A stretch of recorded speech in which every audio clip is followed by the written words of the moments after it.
Next topic घेऊ आपण solution. So what is the solution? Solution it is mixture of solute and solvent. Okay, solution काय बेटा? Mixture आहे. कशाचं mixture आहे? Solute and solvent. To or combination of to or more substances, त्याला आपण काय म्हणणार आहे? सोल्युशन म्हणणार आहे. ह्याच्यामध्ये दोन टाईपचे सोल्युशन असतील बेटा, होमोजिनियस आणि हेट्रोजिनियस. होमोजिनियस कुणाला म्हणायचं? ज्याच्यामध्ये काय असतील? सगळे कंपोनंट नीट मिसिबल असतील. ठीक आहे, त्याला आपण म्हणूया होमोजिनियस. हेट्रोजिनियस ज्याच्यामध्ये सगळे कंपोनंट मिसिबल नाही आहे. हेट्रोजिनियस एक्झाम्पल ऑइल आणि वॉटर घेऊ शकतो का? मग लास्ट स्टँडर्डला आपण सगळं स्टडी केलेलंच आहे. मग आपल्याला ह्यामध्ये काय बघायचं बेटा? टाइप्स ऑफ सोल्युशन बघायचे. काय बघायचे आपल्याला? Types of solution. मग त्याआधी आपल्याला माहित असलं पाहिजे सोल्युशन जे आहे ते कशाने बनले बेटा? दोन कंपोनंट. कुठले कुठले? Solute and solvent. जे लेस क्वांटिटीमध्ये असतं त्याला काय म्हणायचं? सोल्यूट. जे लेस क्वांटिटीमध्ये असणार आहे त्याला म्हणा सोल्यूट, आणि जे मोर क्वांटिटीमध्ये असतं त्याला आपण काय म्हणायचं बेटा? सॉल्व्हंट. जे लेस क्वांटिटीमध्ये असू ते सोल्यूट, आणि जे मोर क्वांटिटीमध्ये असणार आहे त्याला आपण काय म्हणायचं आहे? Solvent. So solution is homogeneous mixture of to or more pure substances. True solution जे आहे त्या ट्रू सोल्युशनला दुसरं नाव काय बेटा? सॉल्व्हंट. आणि दुसरं काय असणार आहे? सोल्यूट. मग टाइप्स ऑफ सोल्युशन बघायचे. Types of solution depending upon solute कुठला आहे आणि सॉल्व्हंट कुठला आहे. कंपल्सरी ह्याच्यावर एक क्वेश्चन पडतोच बेटा. टाइप्स ऑफ सोल्युशनवर कंपल्सरी पडतो. आय थिंक परवाच्या बोर्डला सुद्धा एक क्वेश्चन पडलेला. ठीक आहे, टाइप्स ऑफ सोल्युशन बघायचे. स्टेट ऑफ सोल्यूट कुठला आहे आणि स्टेट ऑफ सॉल्व्हंट कुठले आहे. सोल्यूट कुठल्या स्टेटचा आहे, सॉल्व्हंट कुठल्या स्टेटचा आहे, त्या हिशोबाने टाइप आहे. फर्स्ट बघा, सॉलिड लिक्विड. म्हणजे आपण असं म्हणताना असं म्हणूया, सॉलिड इन लिक्विड. सोल्यूट जे कमी क्वांटिटीमध्ये असतं ते सॉलिडमध्ये, आणि जास्त क्वांटिटीमध्ये जे असणार आहे ते लिक्विडमध्ये. त्यामुळे म्हणताना काय म्हणूया आपण? Solid in liquid. So solid in liquid म्हणजे सिंपल आपलं ग्लुकोज सोल्युशन. एक ग्लास पाणी घेतो, 2 चमचे साखर घालतो. सो ग्लुकोज सोल्युशन इथं कुठले मेन्शन केले बघा? सी वॉटर, समुद्राचं पाणी. पाण्यामध्ये मीठ असतं ना, सॉल्ट असतं. बेन्झॉइक ऍसिड इन बेन्झीन, लक्षात ठेवायचं एक्झाम्पल. बेन्झीन मध्ये कशाचं सोल्युशन ऍड केलं आणि कशाचं कंपोनंट ऍड केलंय? Benzoic acid. Next, sugar in water माहिती आपल्याला. सो सॉलिड इन लिक्विडचे सॉल्ट वॉटर असणार आहे, म्हणजे सी वॉटर असणार आहे. ग्लुकोज सोल्युशन असेल, आणि वेगळं जे आपल्याला माहित असलं पाहिजे, बेन्झॉइक ऍसिड इन बेन्झीन. हा, क्वेश्चन काय विचारते? Which is solute, which is solvent. So benzoic acid हे सोल्यूट असणार आहे, आणि बेन्झीन हे काय असणार आहे? सॉल्व्हंट. आणि बेन्झॉइक ऍसिड कुठल्या स्टेटमध्ये असेल? सॉलिडमध्ये. आणि बेन्झीन कुठल्या स्टेटमध्ये असेल? लिक्विडमध्ये. नेक्स्ट कुठला आहे? Solid in solid. दोन्ही सॉलिडमध्ये असेल. आणि बेस्ट एक्झाम्पल कुठलं बेटा? ऑलॉइज. तुम्हाला ऑलॉइजचे सगळे नाव माहिती आहेत ते. ब्रास, ब्रॉन्झ जे असणार आहे, तो स्टील, हे सगळे कशाचे असणार आहेत? Solid in solid. Next, solid in gas. Solid in gas example कुठलं मेन्शन केलं बघा? Iodine in air. Iodine in air. आपली विक्सची डबी आपण ओपन केली तर ते सॉलिड असतं का नाही? ते थोड्या वेळाने काय होणार आहे? वेपर त्याचे फॉर्म होते. किंवा कॅम्फर म्हणलं तरी चालेल. कापूर आपण डबा ओपन ठेवला तर तो एअरमध्ये काय होणार? त्याचे फ्यूज जाणार आहेत. किंवा नॅपकिन, डांबर गोळ्या, हे सुद्धा कशाचे एक्झाम्पल आहेत? Solid in gas. जे अवघड एक्झाम्पल आहे ते लक्षात ठेवायचे बेटा. कुठले? आयोडीन इन एअर हे कशाचं आहे? सॉलिड इन गॅसचं आहे. त्यानंतर बेन्झॉइक ऍसिडचं, बेन्झॉइक ऍसिड इन बेन्झीन, हे काय? Solid in liquid. लिक्विडचं बघूया. Liquid in liquid, gasoline. महत्वाचं ठेवायचं, गॅसोलीन हे मिक्सचर आहे, लिक्विडच आहेत त्याच्यामध्ये. पेट्रोलियम हे जे असतात ना, तो गॅसोलीन कशाचं एक्झाम्पल बेटा? Liquid in liquid. इथेनॉल माहित असेल आपल्याला, इथेनॉल इन वॉटर, पाण्यामध्ये दारू मिक्स करून देतात. तो इथेनॉल इन वॉटर हे सुद्धा कशाचं एक्झाम्पल आहे? Liquid in liquid. गॅसोलीन लक्षात ठेवा. Liquid in solid. Liquid in solid मध्ये बघा, अमलगम. इन्स्टंटला बघितलं, अलॉय. अमलगम म्हणजे कुठली? मर्क्युरी. आणि मर्क्युरी रूम टेम्परेचरला कुठल्या स्टेटमध्ये असते? लिक्विडमध्ये. सो अमलगम म्हणजे काय बेटा? Hg. Mercury, amalgam of mercury with metals. कुठलाही मेटल असेल, सिल्वर असेल, सोडियम असेल, वॉटेवर जे असेल ते एक्झाम्पल. लिक्विड इन काय असणार आहे? सॉल्ट. मर्क्युरी काय असेल इथं? लिक्विड असणार आहे, आणि मेटल जे असणार आहे ते कुठल्या स्टेटमध्ये असणार आहे? सॉलिडमध्ये असणार. Liquid in gas. Liquid in gas काय बेटा? Chloroform in nitrogen. Liquid in गॅसचं एक्झाम्पल काय बेटा? Chloroform in nitrogen. जे बुकमध्ये एक्झाम्पल आहे ते पेपरला विचारते. ठीक आहे, गॅसमध्ये काय लक्षात ठेवा? गॅसोलीन. गॅसमध्ये काय लक्षात ठेवा बेटा? गॅसोलीन कशाचं एक्झाम्पल आहे? Liquid liquid. लिक्विड इन सॉलिडचं काय बेटा? अमलगम. आणि त्यानंतर लिक्विड इन गॅसचं काय एक्झाम्पल दिलेलं आहे त्यांनी? क्लोरोफॉर्म, जो कशामध्ये असणार आहे? नायट्रोजन मध्ये असणार आहे. सो नायट्रोजन गॅस आहे, त्याच्यामध्ये लिक्विड कुठला आहे बेटा? क्लोरोफॉर्म. क्वेश्चन विचारते which is solute, which is solvent. So chloroform काय बेटा? इथं सोल्यूट असणार आहे, नायट्रोजन काय असणार आहे? सॉल्व्हंट असणार. Last, gas. Gas in liquid हेच पडलं तर I think. Gas in liquid म्हणजे आपले कोल्ड्रिंक्स, कार्बोनेटेड वॉटर, सोडा. ठीक आहे, जे आपण कोल्ड्रिंक्स घेतो ना, कोको कोला वगैरे, त्याचं टोपण उघडलं, लीड उघडलं तर गॅस बाहेर येतो. तो गॅस म्हणजे कुठला असणार आहे? CO. सो ती गॅस कशामध्ये असते बेटा? डिझॉल्व असते लिक्विडमध्ये. Oxygen in water. Gas solid मध्ये काय बेटा? Hydrogen in पॅलेडियम. डालडा तयार करण्यासाठी, वनस्पती घी तयार करण्यासाठी आपण हायड्रोजन गॅस पास करतो. की हायड्रोजन गॅस कुणाला जाऊन बसणार आहे? पॅलेडियमवर.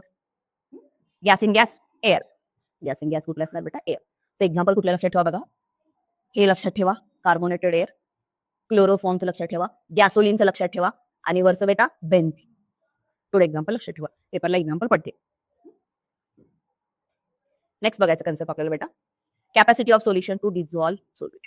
ठीक आहे, समजा आपण एक कंटेनर घेतलं बेटा, त्या कंटेनरमध्ये लिक्विड घेतलं आणि त्याच्यामध्ये आपण एक सॉलिड पावडर टाकलं, साखर टाकली. तो साखर विरघळेल, अजून टाका विरघळेल, अजून टाका विरघळेल. एक पॉईंट असेल बेटा की ज्या पॉईंट नंतर साखर विरघळायचं बंद होईल. बरं आहे ना. जोपर्यंत सोल्युशन मध्ये साखर विरघळते तोपर्यंत ते कसं असणार आहे सोल्युशन अनसॅच्युरेटेड. पूर्णपणे साखर आता विरघळते एक पॉईंट येईल की जेव्हा विरघळायचं बंद होईल त्या पॉईंटला काय म्हणायचं सॅच्युरेटेड. तुम्ही अजून साखर ऍड केला तर त्यावेळेस ती विरघळणार नाही, तेव्हा तिथं काय होईल बेटा प्रेसिपिटेशन. त्यावेळेस काय होणार तिथं प्रेसिपिटेशन. सो जोपर्यंत साखर विरघळते addition of solute dissolution stop. जोपर्यंत ऍडिशन करतो तोपर्यंत काय होते ते डिझॉल्व्ह होते. एक पॉईंट येईल की ज्यावेळेस आपण सोल्युशन घातलं ते डिझोल्युशन काय होणार बेटा स्टॉप होणार आहे आणि त्या पॉईंटला काय म्हणायचं आपल्याला सॅच्युरेटेड सोल्युशन. तरी आम्हाला एक्स्ट्रा घालायचे मॅडम, त्यावेळेस एक्स्ट्रा घातलं त्यावेळेस काय होणार त्यांच्यामध्ये एक इक्विलिब्रियम इस्टॅब्लिश होईल. कधी ज्यावेळेस आपण सॉल्व्हंट मध्ये सोल्यूट ऍड करतोय सोल्युबल होते म्हणजे ते अजून अनसॅच्युरेटेड आहे. अजून ऍड करा सोल्युबल होते अनसॅच्युरेटेड आहे. एक पॉईंट येईल ज्या पॉईंटला ती डिझोल्युशन स्टॉप होईल ते सोल्युशन कसं असेल सॅच्युरेटेड आणि त्या पॉईंटला त्यांच्यामध्ये काय असणार बेटा इक्विलिब्रियम असेल. Number of solute molecule leaving the crystal pass in the solution equal to the number of returning from the solution. आणि परत तुम्ही ऍड केला तर तिथं काय होते बेटा क्रिस्टलायझेशन. परत तुम्ही ऍड करत चालात तर सोल्युशन मध्ये डिझॉल्व्ह होत होतं सोल्युशन तयार होत होतं. परत तुम्ही ऍड केलात परत काय तयार होतात क्रिस्टल तयार.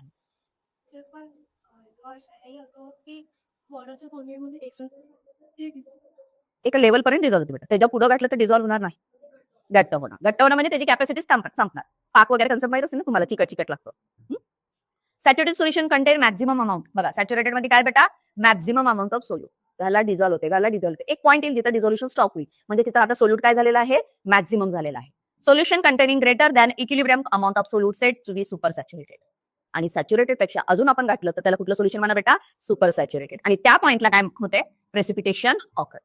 त्या पॉईंटला काय होणार बेटा precipitation occur. Addition of tiny crystal solute super saturated solution change to saturated solution. तिथं काय होणार बेटा छोटे आपल्याला क्रिस्टल फॉर्मेशन दिसणार आहे. सोल्युबिलिटीचं कन्सेप्ट विचारतील बेटा काय सोल्युबिलिटी म्हणजे नंबर ऑफ सोल्यूट किती सोल्यूट आहेत पर युनिट व्हॉल्यूम. 1 लिटर पाण्यामध्ये किती सोल्यूट आहे 10 आहेत 20 आहे whatever. So number of solute present in per unit volume of saturated solution at a specific temperature महत्वाचं आहे.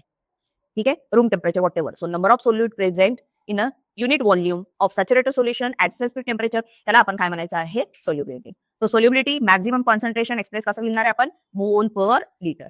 किती नंबर ऑफ सोल्यूट आहेत किती लिटर पाण्यामध्ये. ठीक आहे किंवा 1 लिटर पाण्यामध्ये किती मोल ऑफ सोल्यूट आहेत त्याला आपण काय म्हणतो त्याची सोल्युबिलिटी. मग सोल्युबिलिटी कुठल्या फॅक्टरवर अफेक्ट आहे पहिला बघा nature of solute and solvent. कसला सोल्यूट असणार आहे ठीक आहे स्ट्रॉंग आहे का वीक आहे. आपल्या आयनिक इक्विलिब्रियम मध्ये झालेला आहे पण नंतर घेणार सुद्धा आहे. स्ट्रॉंग असेल तर लवकर डिझॉल्व्ह होईल, वीक असेल तर डिझॉल्व्ह होणार नाही. तो सोल्यूट आहे. सॉल्व्हंट कुठला आहे ऑर्गॅनिक आहे इनऑर्गॅनिक आहे ऍक्वियस आहे कुठला आहे तो सुद्धा महत्वाचा आहे आपल्याला लक्षात ठेवायचा आहे. Like dissolve like. ठीक आहे लाईक डिझॉल्व्ह लाईक म्हणजे काय असणार आहे ज्याच्यात डिझॉल्व्ह होणार आहे त्याच्यामध्ये जिथं अट्रॅक्शन असणार आहे तिथंच डिझॉल्व्ह होणार आहे. पोलर सॉल्व्हंट मध्ये पोलर मॉलिक्युलच डिझॉल्व्ह होणार आहे. Substance having similar intermolecular forces ज्यांच्यामध्ये इंटरमॉलिक्युलर फोर्सेस असतील तेच काय होतील बेटा सोल्युबल होतील तेच एकमेकांमध्ये काय होणार आहे बेटा डिझॉल्व्ह होणार आहे. ठीक आहे म्हणजे पोलार सॉल्व्हंट मध्ये कोण डिझॉल्व्ह होईल पोलार सोल्यूट डिझॉल्व्ह होणार आहे. एक्झाम्पल दिलेलं आहे this is because solute solvent interaction असणार आहे. एक्झाम्पल कुठलं बेटा NaCl. NaCl पाण्यामध्ये विरघळेल बरोबर ना Na+Cl- तसं CH+OH- त्यांच्यामध्ये काय होणार आहे बेटा वॉटर मॉलिक्युल आहे त्याच्यामध्ये बॉन्डिंग होईल आणि ती वॉटर बॉन्डिंग कुठली असेल हायड्रोजन बॉन्डिंग असेल.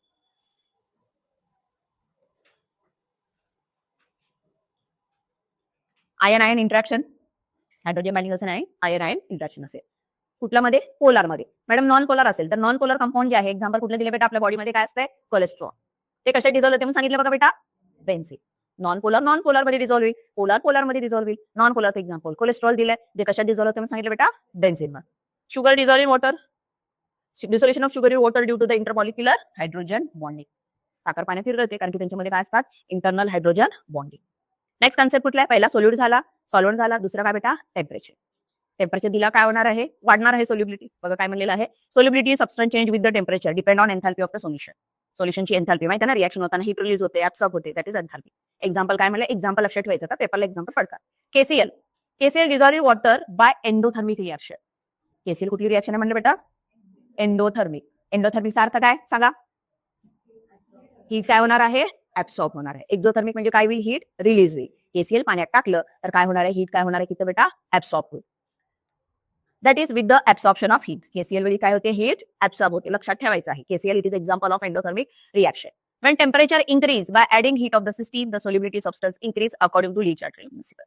ठीक आहे काय रिएक्शन आहे म्हणलं बेटा ज्यावेळेस आपण KCl पाण्यामध्ये घालणार आहे त्यावेळेस हीट काय होती ऍब्सॉर्ब होती त्याला हीट लागणार आहे त्यासाठी आपण टेम्परेचर देऊया. आपण टेम्परेचर दिल्यावर ऑलरेडी त्याचं काय होईल, प्रोसेस काय होईल, लवकर होईल आणि त्या अकॉर्डिंग टू ली प्रिन्सिपल काय होईल, डिझोल्युशन काय होणार आहे, वाढणार आहे. So addition of it causes stress on saturated solution, this stress favour the endothermic reaction आणि त्यामुळे काय होणार आहे, ती एंडोथर्मिक रिएक्शन होईल आणि रिएक्शन जी असणार आहे ती काय होईल, फास्ट होईल. ऑन अदर हँड दुसरी reaction, when substance dissolved in water is exothermic. दुसरी रिएक्शन कुठली आहे बेटा, एक्झोथर्मिक. कोणाची एक्झोथर्मिक बघा, CaCl2. एक्झोथर्मिक साठी कुठलं एक्झाम्पल दिलं बेटा त्यांनी, CaCl2. त्यानंतर कुठलं आहे बघा, Li2SO. ती रिएक्शन कुठली आहे, ती रिएक्शन आहे एक्झोथर्मिक. रिएक्शन कुठली आहे बेटा, एक्झोथर्मिक. म्हणजे CaCl2 पाण्यात घातला तर हीट रिलीज होते. ठीक आहे, कॅल्शियम क्लोराईड पाण्यात घातला तर त्यावेळेस काय हीट रिलीज होईल. लिथियम सल्फेट घातल्यावर काय होणार आहे, हीट रिलीज होईल. लक्षात ठेवायचे.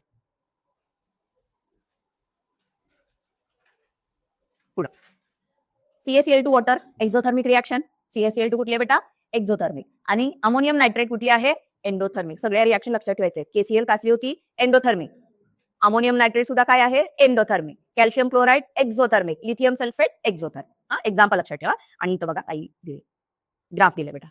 काय ग्राफ, हा ग्राफ काय सांगतो, ह्या ग्राफ मध्ये बघा हे सोल्युबिलिटी आहे आणि हा टेम्परेचर आहे. म्हणजे पहिला 0 टेम्परेचर आहे, टेम्परेचर वाढवले 20 केले, 40 केले, 60. म्हणजे टेम्परेचर वाढताना सोल्युबिलिटी काय इफेक्ट होते दिलेलं आहे. बघा हा कुणाचा बेटा, NaCl.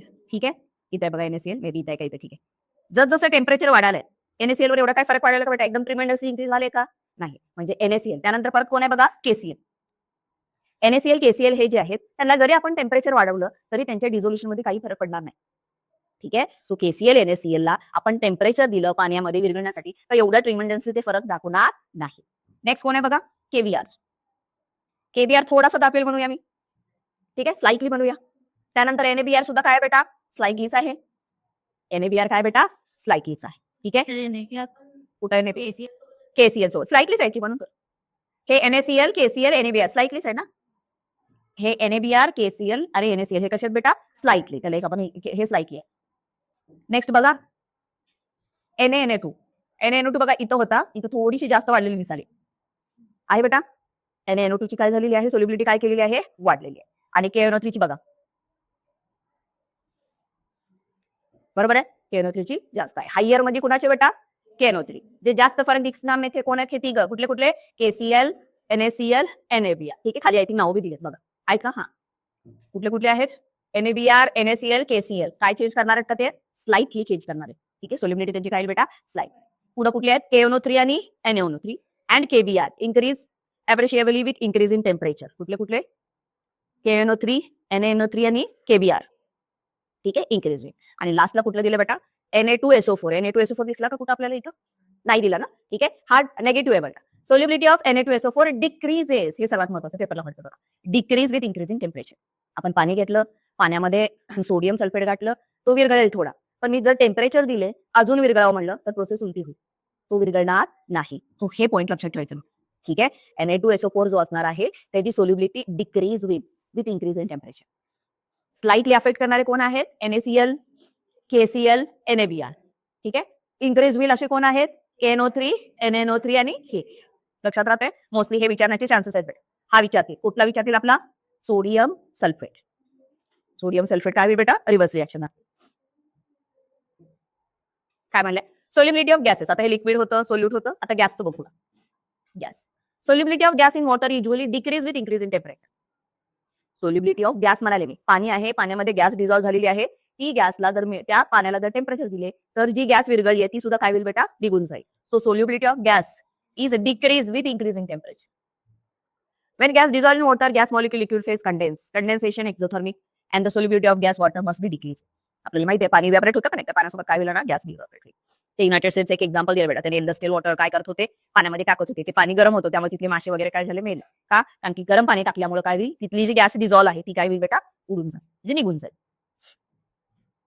आणि ह्याने कोण सांगितलं बेटा, हेनरी जी. बरोबर आहे, त्यासाठी आपल्याला हेनरी लॉ शिकायचं आहे. हा लास्ट बघूया बेटा. टेम्परेचर नंतर कुठला आहे, प्रेशर. प्रेशर कोणासाठी ऑफकोर्स असेल, गॅसेस.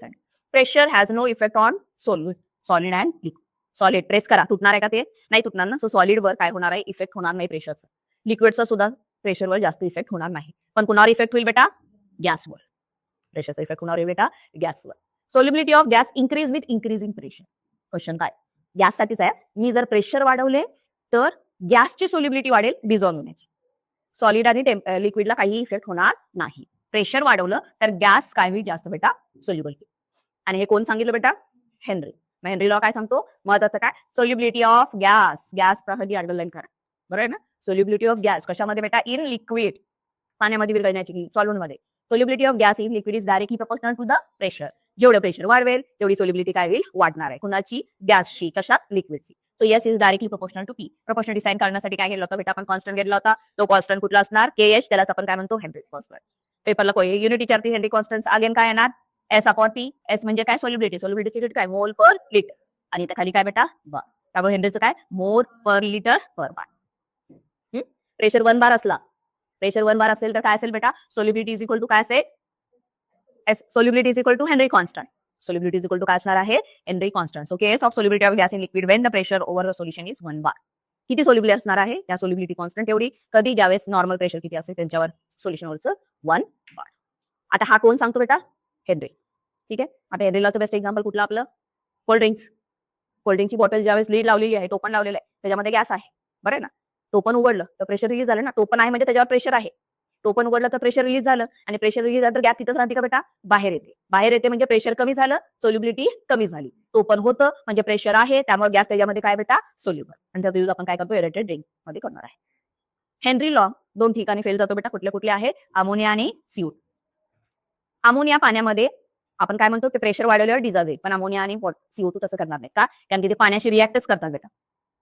अमोनिया पाण्यात टाकलं तर काय करेल अमोनियम हायड्रॉक्साईड NH4OH तयार करेल आणि CO2 पाण्यामध्ये डिझॉल्व्ह होतं आणि काय करेल बेटा कार्बोनिक ऍसिड H2CO3 तयार करेल. ठीक आहे. आणि हे दोघं काय करणार नाहीत हेनरी लॉ ऑबे करणार नाही. हे 2 केस एक्सेप्शन आहेत कोणासाठी हेनरीसाठी. ह्याला काय आपल्याला प्रेशर द्यायची गरज नाही का कारण की अमोनिया पाण्यामध्ये डिझॉल्व्ह होतो अमोनियम हायड्रॉक्साईड तयार होईल आणि कार्बन डायऑक्साईड काय करेल H2CO.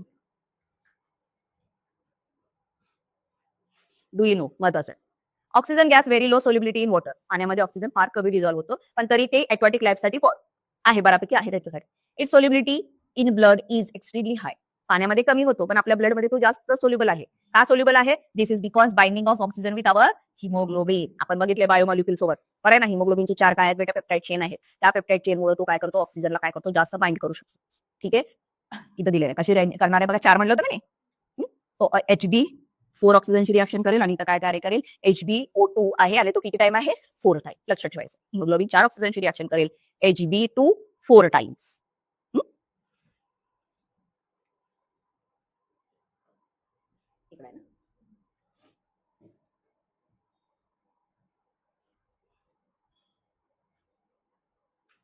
नेक्स्ट काय करायचं बेटा वेपर प्रेशर.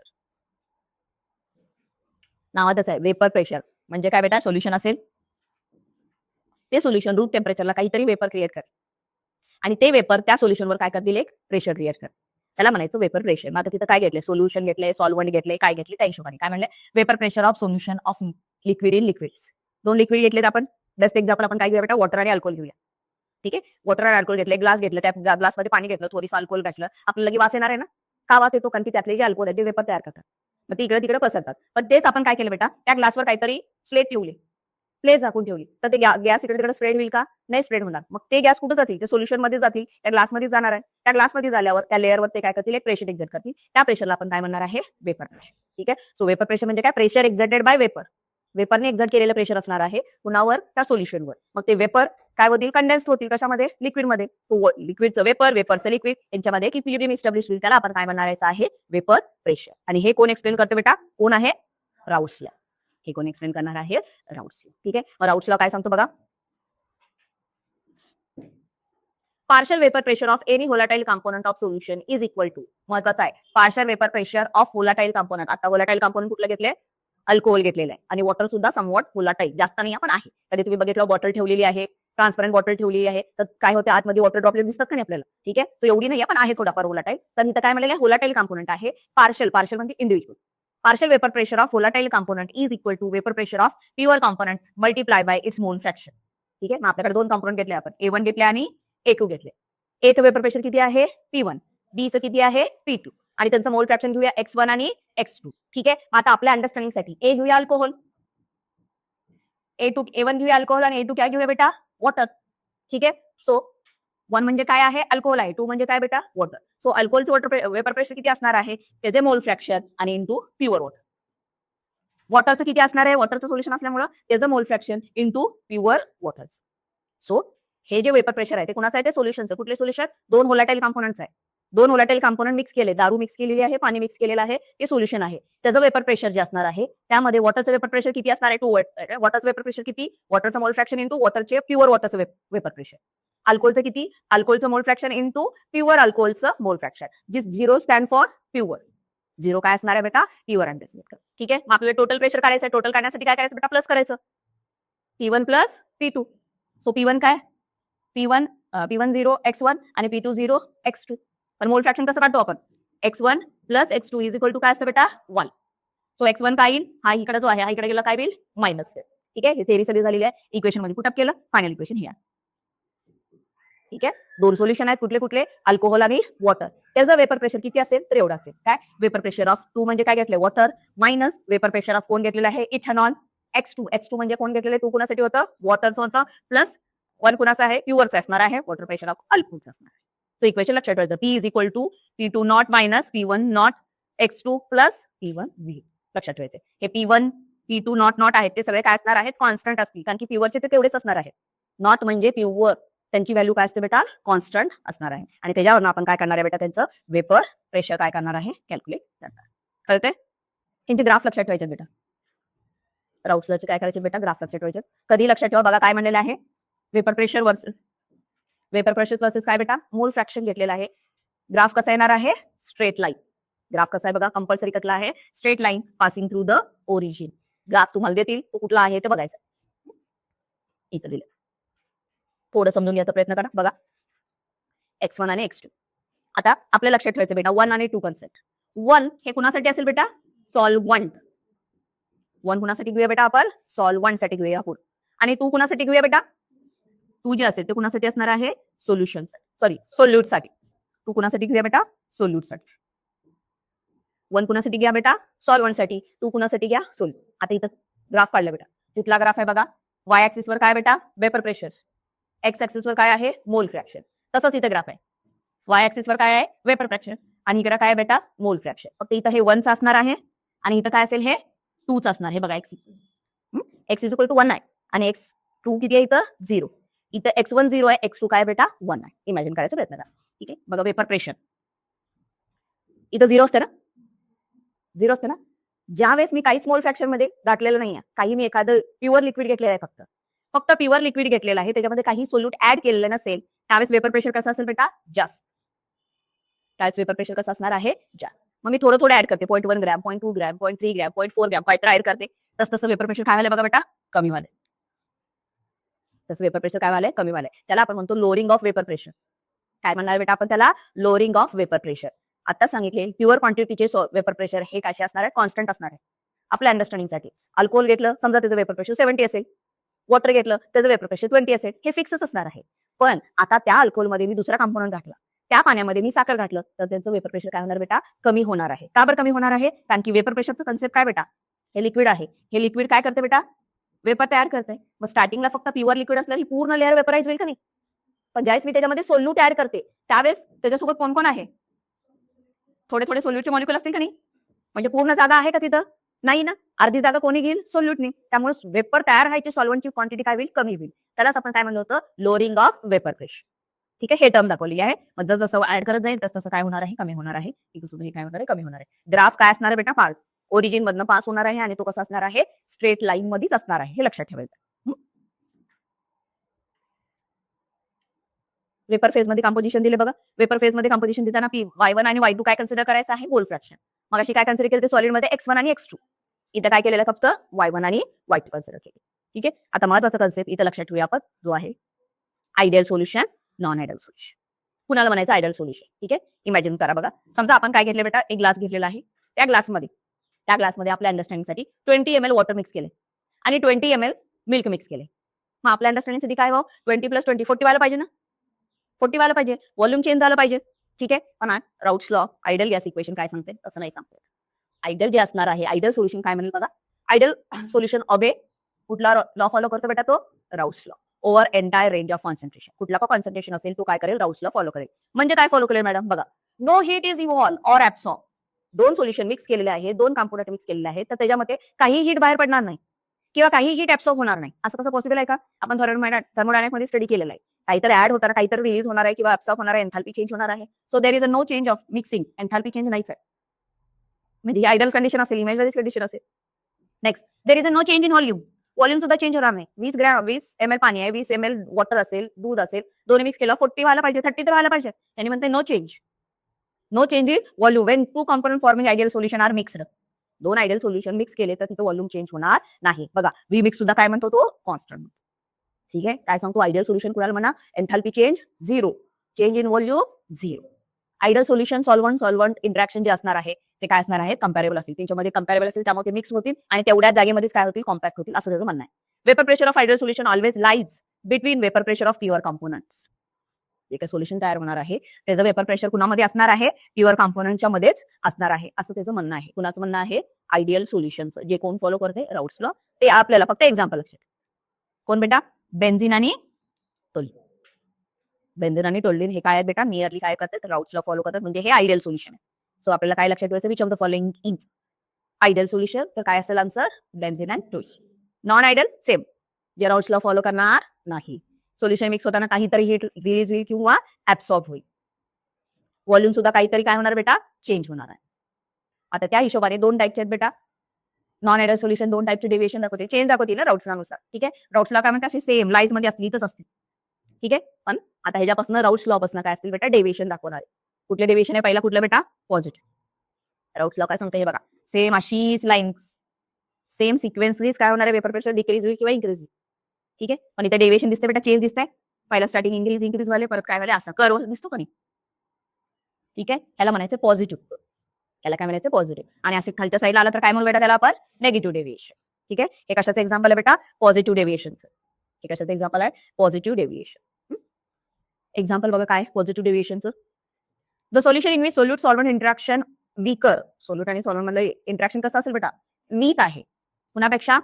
सोल्यूट आणि सॉल्व्हंट पेक्षा. सोल्यूट मध्ये, सॉल्व्हंट मध्ये जे इंटरॅक्शन आहे ते कमी आहे. कुणापेक्षा? सोल्यूट आणि सॉल्व्हंट मध्ये. तर ते कुठलं डेव्हिएशन दाखवतील बेटा? Positive deviation. Vapour pressure of such solution higher. त्यावेळेस वेपर प्रेशर कसं असेल बेटा? हायर असेल. कुणापेक्षा? प्युअर कॉम्पोनंट पेक्षा. एक्झाम्पल बघा कुठले आहेत? Ethanol and acetone. Positive deviation कोण दाखवे? Ethanol and acid. Carbon disulphide आणि ऍसिटोन. दोन एक्झाम्पल लक्षात ठेवा. आयडियल सोल्युशनचे एक्झाम्पल कुठले होते? Benzene, toluene. Positive deviation higher pressure दाखवणारे कोण आहेत बेटा? इथेनॉल आणि ऍसिटोन. आणि दुसरं कार्बन डायसल्फाइड आणि ऍसिड. इथं बघा निगेटिव्ह कमी दाखवणारे. का? कारण की इथे इंटरॅक्शन काय असेल बेटा? त्यांच्यामध्ये स्ट्रॉंगर असेल. इंटरॅक्शन काय असणार आहे? स्ट्रॉंगर. कुणामध्ये? सोल्यूट आणि सॉल्व्हंट मध्ये. सोल्यूट सॉल्व्हंट मध्ये इंटरॅक्शन स्ट्रॉंगर असेल तर डेव्हिएशन कसं येणार आहे? नेगेटिव्ह. हे जे एक्झाम्पल कुठले आहेत बघा?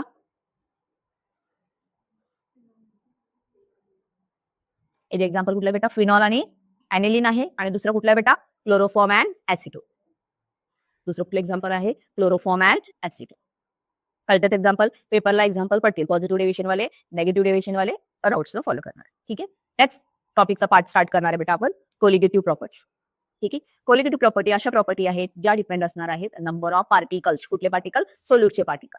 The physical property of solution depend on. कशा डिपेंड आहे बेटा? Number of solute particle and not on their nature. कसे काय असतील त्याच्यावर नाही, फक्त किती नंबर आहे त्याच्यावर जी प्रॉपर्टी डिपेंड आहे त्याला आपण काय म्हणतो? कोलिगेटिव्ह. आणि असं किती कोलिगेटिव्ह प्रॉपर्टी बघायचे बेटा? 4. नावं लक्षात ठेवायचे. काय नाव बघा? Vapour pressure lowering. फक्त वेपर प्रेशर देतील. वेपर प्रेशर आहे का? लोअरिंग असलं पाहिजे तिथं. Vapour pressure lowering. दुसरं फक्त बॉइलिंग पॉईंट म्हणायचं का? Boiling point elevation, freezing point decrease आणि लास्ट ऑस्मॉटिक प्रेशर. नावं देतील तुम्हाला पण तिथं बाकीचे टर्म्स येणार नाही. Vapour pressure lowering, boiling point elevation, freezing point depression आणि लास्ट कुठले बेटा? ऑस्मॉटिक. ठीक आहे, Y dealing with colligative property of non electrolyte. ज्यावेळेस आपण कोलिगेटिव्ह प्रॉपर्टी करतो आणि नॉन इलेक्ट्रोलाइट करतो त्यावेळेस आपण घेतो बेटा सोल्युशन. किती सोल्युशन घेणार आहे बघा? 0.2 मोलार ऑर लेस. लक्षात ठेवायचं. काय कन्सिडर करणार आहे? Dilute solution, very dilute solution करणार आहे आणि त्याच्यामध्ये सोल्युशन किती घेते? 0.2 किंवा त्याच्यापेक्षा कमी. मग पहिली प्रॉपर्टी बघू बेटा. कुठली प्रॉपर्टी बघू आपण? Vapour pressure lowering. आता सांगितलं वेपर प्रेशर लोअरिंगचा अर्थ काय बेटा? कंटेनर घेतलाय, कंटेनर मध्ये फक्त लिक्विड घेतलंय, सॉल्व्हंट घेतलेला आहे, तर त्या सॉल्व्हंटची वरची लेअर इव्हॅपरेट होईल, परत लेअर येईल इव्हॅपरेट होईल, परत लेअर येईल इव्हॅपरेट होईल. म्हणजे ते त्याचं काय असेल? Vapour pressure. पण जर मी त्याच्यामध्ये काय ऍड केले बेटा? सोल्यूट ऍड केले. जर मी त्याच्यामध्ये काय ऍड केले सोल्यूट तर जागा कमी होईल का नाही वरची लेअरची. जे आधी 100% इव्हॅपोरेट होते ते आता ती जागा 20% सोल्यूट पार्टिकलनी असेल 80% होईल.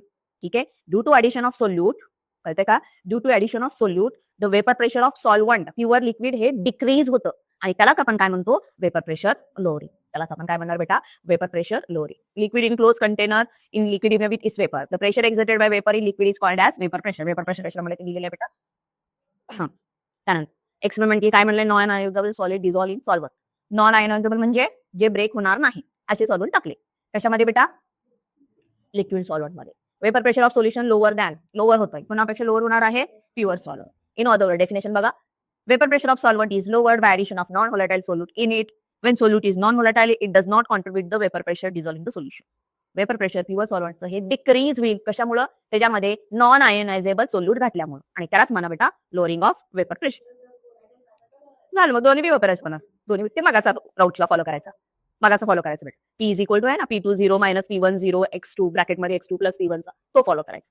हा ह्याच्यामध्ये सोल्यूट प्लस सॉल्व्हंट आहे. तिथं काय होते दोन्ही व्होलाटाईल होते इथे एक व्होलाटाईल आहे एक नॉन व्होलाटाईल आणि अंदाज बघा P1 0 फॉर कशाला म्हणलं मी प्युअर सॉल्व्हंट.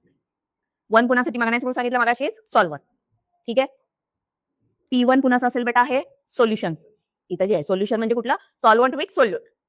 P1चं जास्त आहे आणि सोल्युशन मध्ये त्याचं काय झालंय कमी झालंय त्यामुळे आरो बरोबर आहे सॉल्व्हंटचं ग्रेटर आहे ह्याचं काय बेटा लेस. मग लोअरिंग ऑफ वेपर प्रेशर कसं काढणार वेपर प्रेशर कमी कसं झालं काढणार सॉल्व्हंटचे जास्त आहे सोल्युशनचं कमी आहे. So delta P is equal to P10 - P1.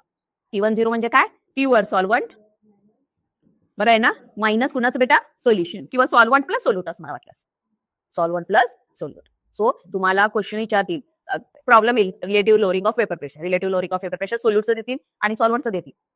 मग पहिला सॉल्व्हंटचं घ्यायचं त्या सॉल्व्हंट मध्ये सोल्यूट मिक्स केल्यानंतर काय होणार आहे सोल्युशन होईल. मग सॉल्व्हंट मायनस सोल्युशन करेल कळतंय.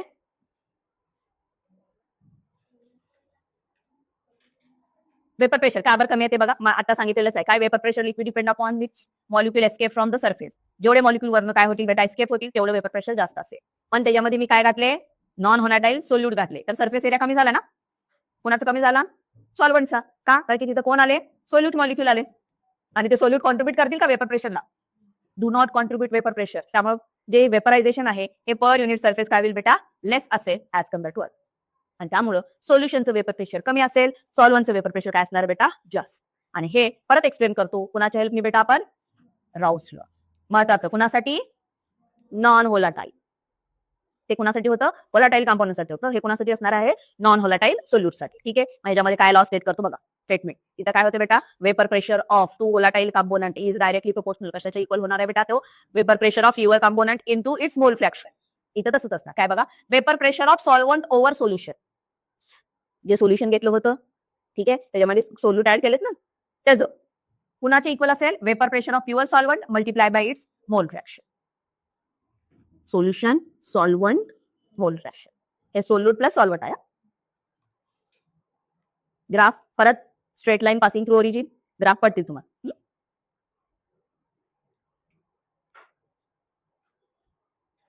हा पण आपल्याला माहिती आहे परत मला सारखंच मोल फ्रॅक्शन कसं काढतो आपण x1 + x2 is equal to 1 x1 + x2 is equal to 1. मग x1 काय येईल बेटा 1 - x2 1 - x2 तो P1 इज इक्वल टू काय केलं बघा आपल्याकडे काय आहे P1 चल झालं आता बंद कम्प्लीट आता सगळं बंद इंग्लिशच बंद पूर्ण आता सगळंच बंद नाही ग्रामर की केलं ह्या आठवड्यात ग्रामर एवढं संपून टाका या आठवड्यात संपून त्या शनिवारी टेस्ट व्हायची 2च दिवस कशावर तर खूप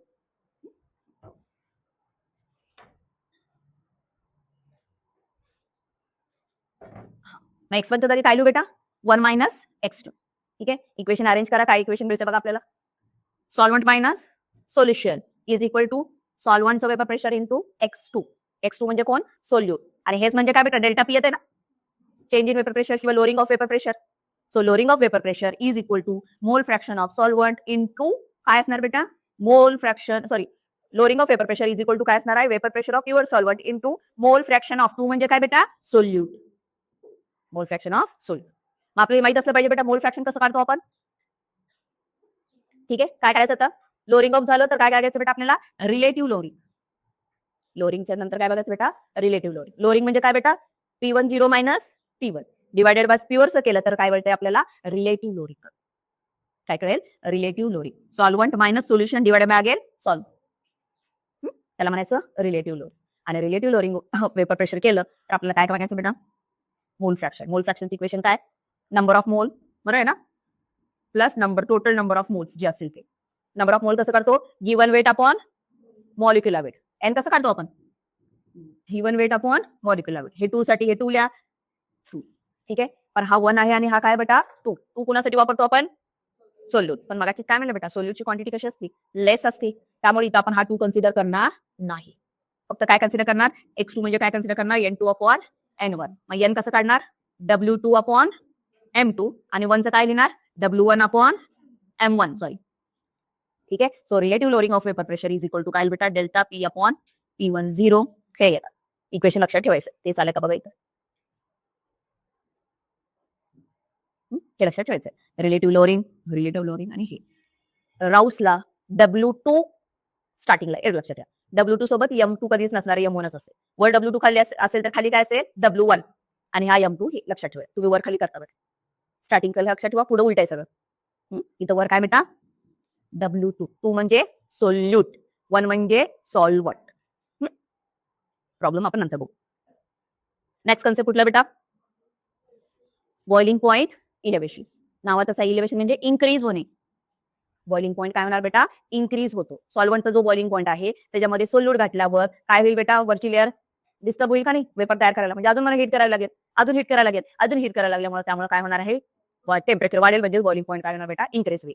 डेफिनेशन काय सांगायचं, इंक्रीजिंग बॉइलिंग पॉइंट आहे ना, इंक्रीजिंग टेम्परेचर. कुणाचं vapour pressure increase in temperature, कुणाचं सॉल्व्हंटचं, कुणामुळे due to addition of solute. त्याला आपण काय म्हणायचं, इलेव्हेशन इन बॉइलिंग पॉइंट.